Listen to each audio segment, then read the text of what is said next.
Put down your phone. Put down your phone, please.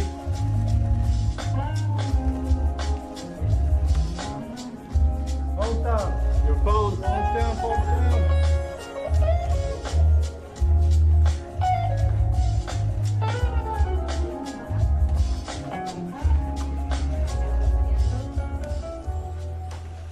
Your Excellencies, please take your seats. The speaking program will begin momentarily. Hold.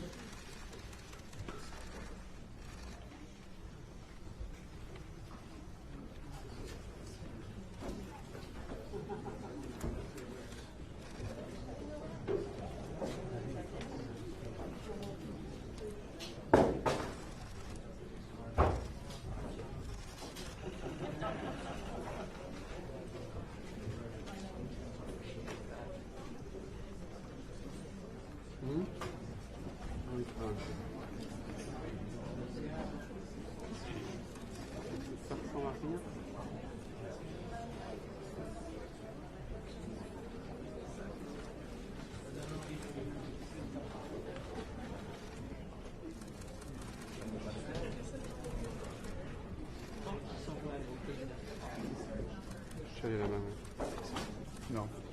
No.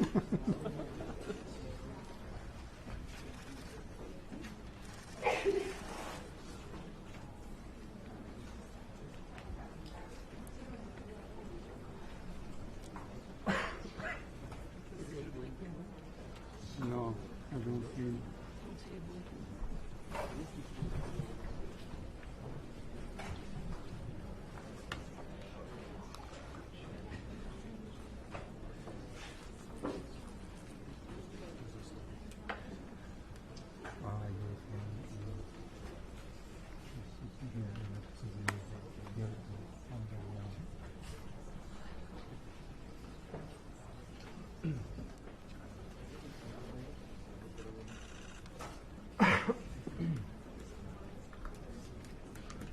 Distinguished guests, please welcome the President of the United States.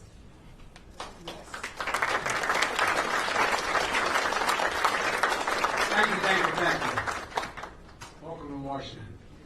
Fellow leaders, friends, for 944 days, Putin has waged his vicious onslaught against Ukraine. For 944 days, Ukrainian people have stood unwavering, unbroken, and unbowed. Today we're launching a joint declaration of support for Ukrainian Recovery and Reconstruction to make it clear we stand with Ukraine, now and in the future. That starts on the battlefield. I'm determined to ensure that Ukraine has what it needs to prevail in its fight for its survival.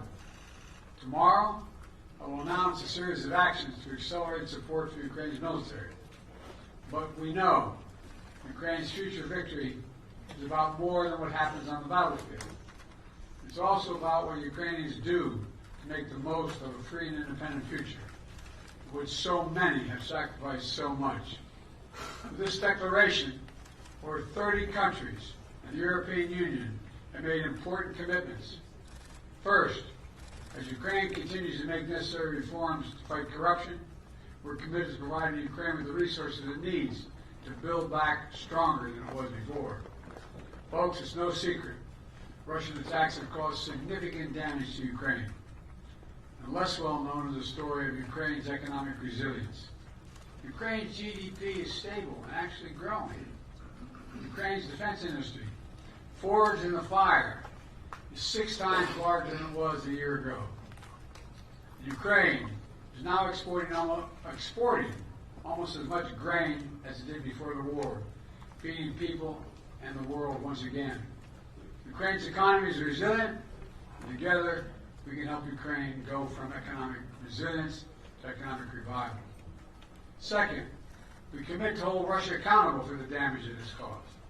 This builds on a historic effort by the G7. Back in 2022, 2 days after Russia's invasion, members of the G7 and the EU worked together to freeze $280 billion in Russian central bank funds outside of Russia. This summer, at the G7, the United States and our partners reached a decision to unlock $50 billion from the proceeds of those frozen assets to put that money to work for Ukraine as it rebuilds and recovers its economy.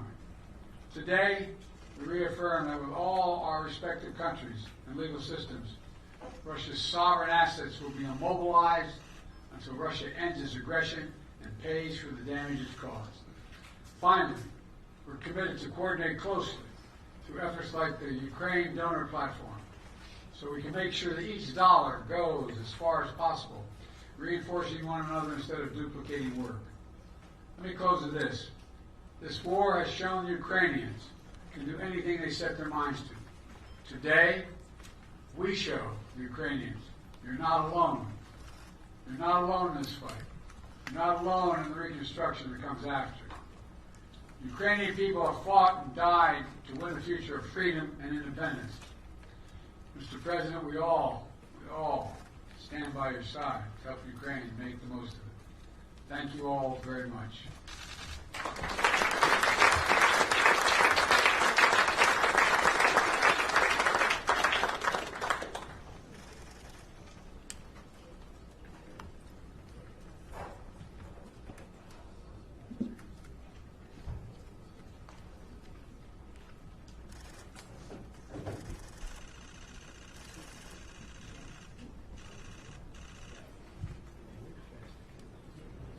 Distinguished guests, please welcome the President of Ukraine.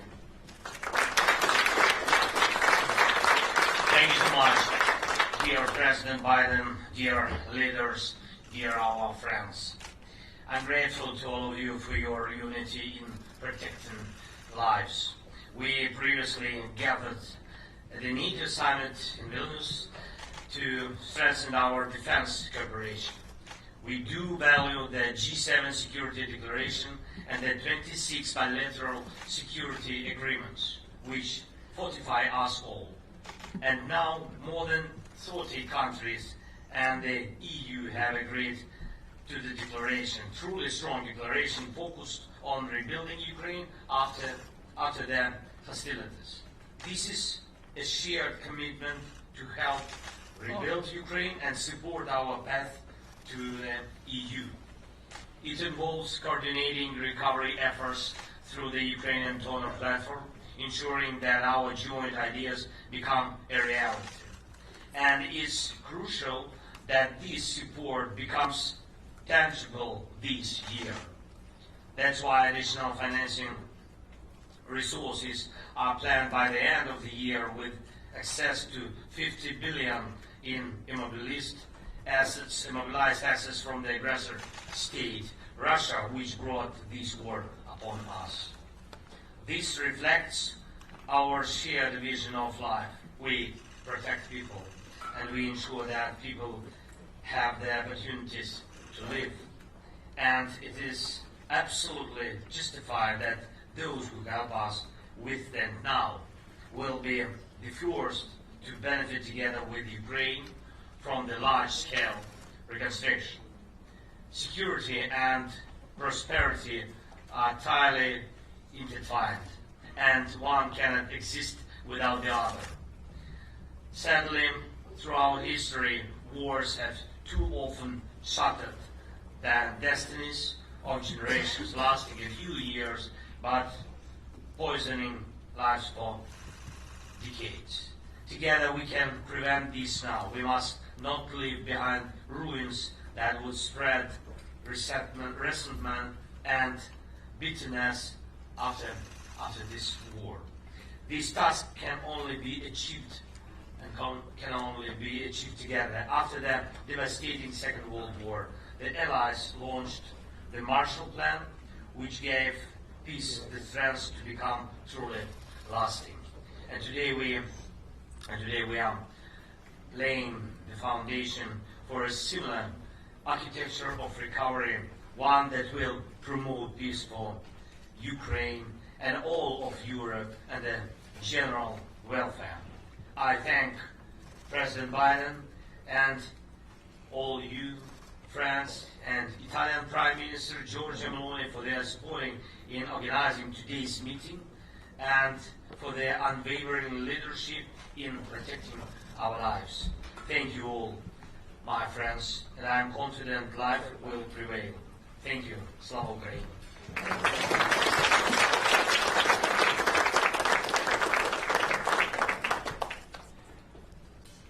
Distinguished guests, please welcome the President of the European Commission.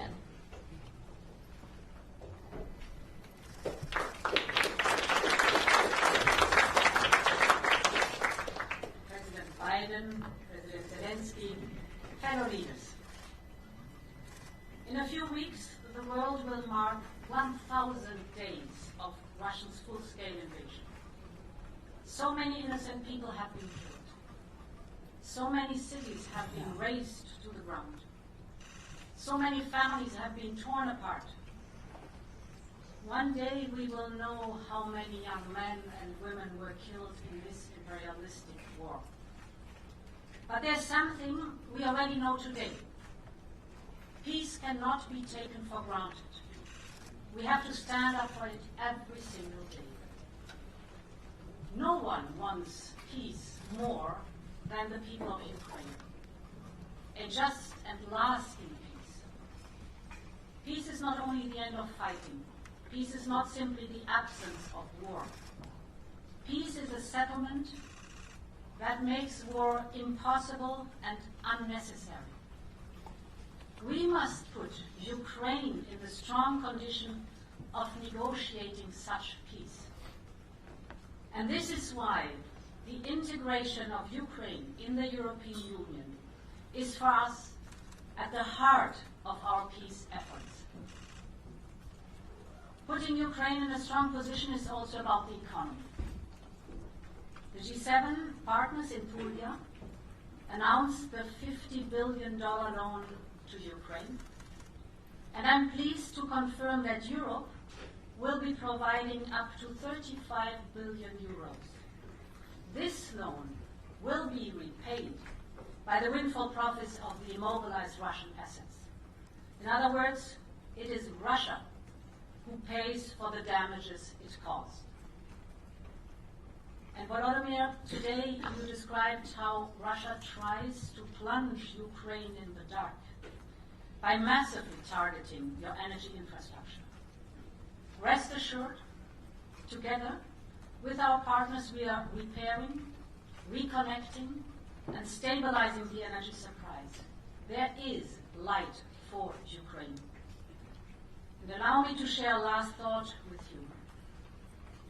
We can never match the sacrifices the Ukrainian people are making every day to stay free and independent.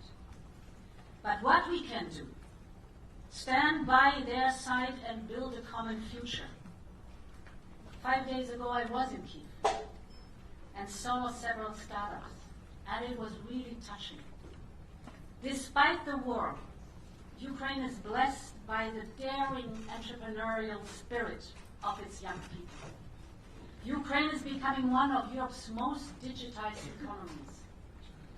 Macroeconomic conditions are stable. Inflation is under control. But most importantly, Ukraine is actively reaching out to the world with its peace formula. And this is what the brave people of Ukraine deserve: a just and lasting peace. Thank you.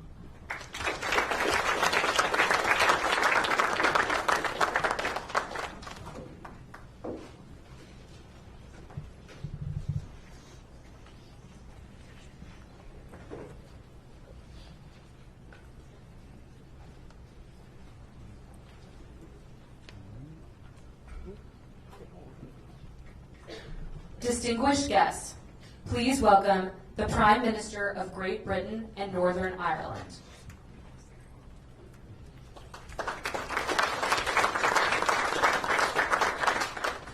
Thank you, President Biden and President Zelenskyy.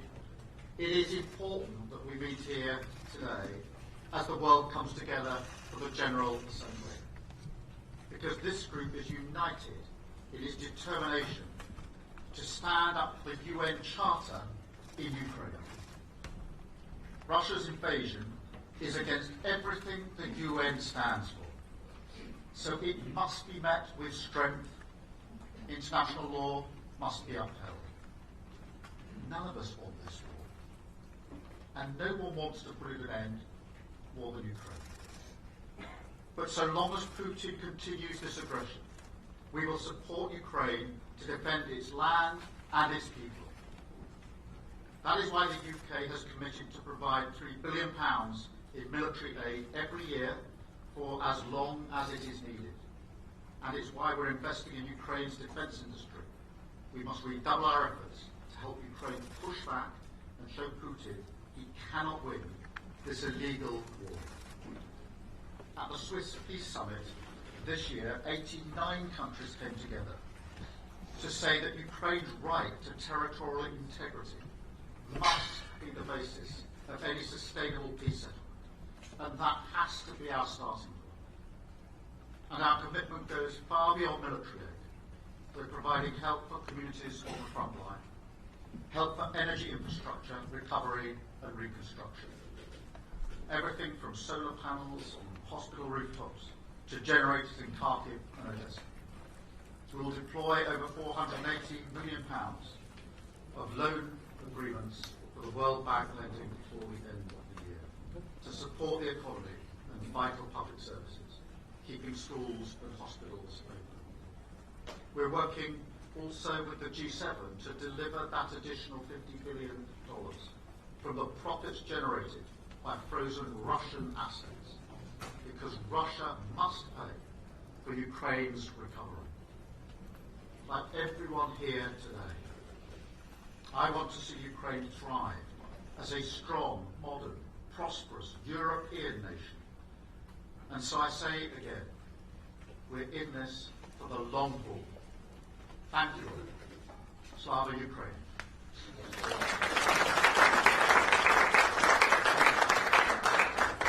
Distinguished guests, this concludes the in-person speaking. The virtual program will begin shortly.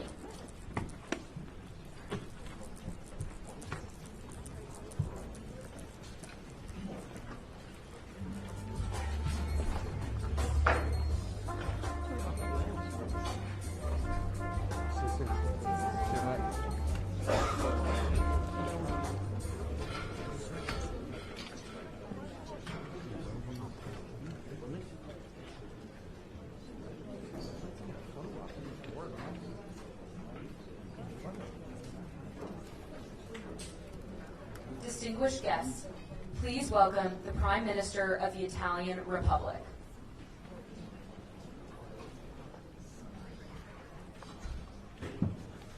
Dear Volodymyr,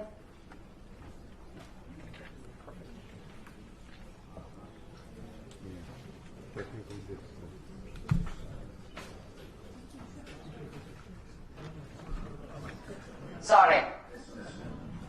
Good evening, dear Volodymyr, dear Joe, dear colleagues. For 943 days, the Ukrainian people has been reminding us of what it means to believe in and fight for their own freedom. And our cohesiveness has secured Ukraine the support it needed. This is a value to be protected if we want to restore peace in the heart of Europe. We have all done our own part, both at bilateral and multilateral level, and it is now necessary to increasingly systemize our efforts.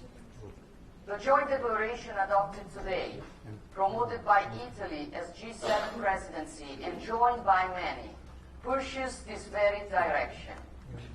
We as Italy signed the security agreement and adopted up to the 9th package of military aid. We have focused on air defense and are now going to deliver the second SAM-T battery.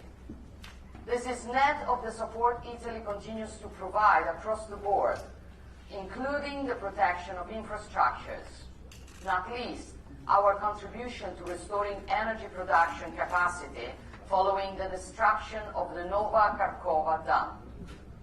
And as G7 presidency, we will continue to work to implement the agreement on the use of interest from frozen Russian assets in Europe as a collateral for a $50 billion loan. Looking to the future of Ukraine, also means thinking about reconstruction, which must be supported jointly with international financial institutions and the private sector. We intend to do our part, hosting the Ukraine Recovery Conference in 2025. So, dear Volodymyr, we will continue to be by your side for as long as it is necessary. Our objective lies in putting an end to this war and helping Ukraine along its path towards a future of peace, freedom, and prosperity. So, as always, you can count on us. Thank you.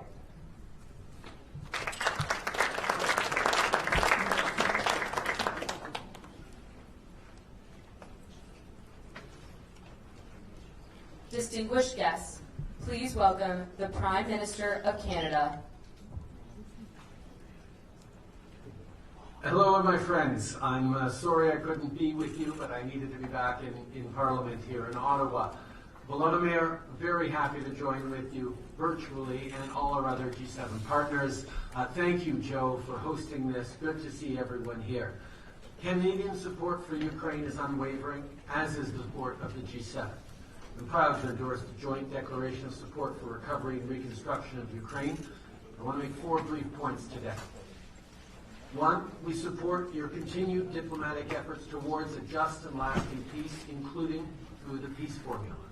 I was honored to attend the Summit of Peace in Ukraine and Switzerland last June, where I committed to Canada hosting a foreign ministers meeting on the human dimension. Well, I'm pleased to announce that we will host this meeting here in Canada on October 30th and 31st, which we will co-chair with both Ukraine and Norway.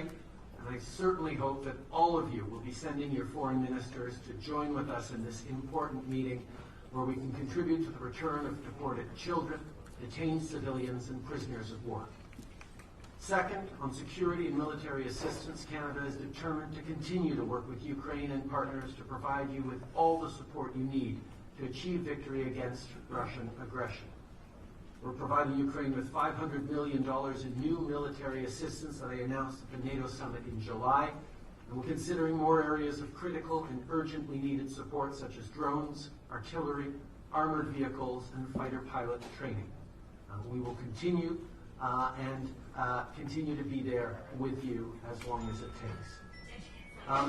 On financing, the G7 under Georgia's leadership came together with a pledge in Apulia to make $50 billion in funding available to Ukraine through the extraordinary revenue acceleration loans, and we're putting those political commitments into action. As I announced in June, Canada stands ready to contribute up to $5 billion towards this initiative. We'll continue to work with our G7 counterparts to put the mechanism for this funding in place by the end of the year.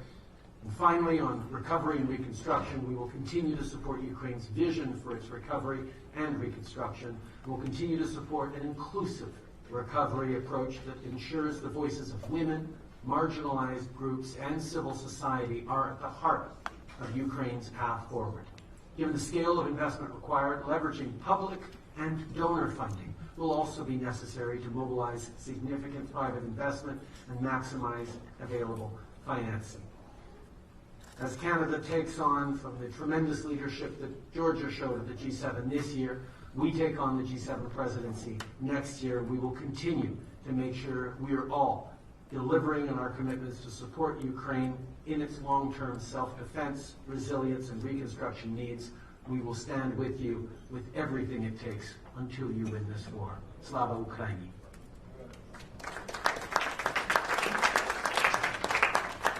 Distinguished guests, this concludes the virtual speaking program.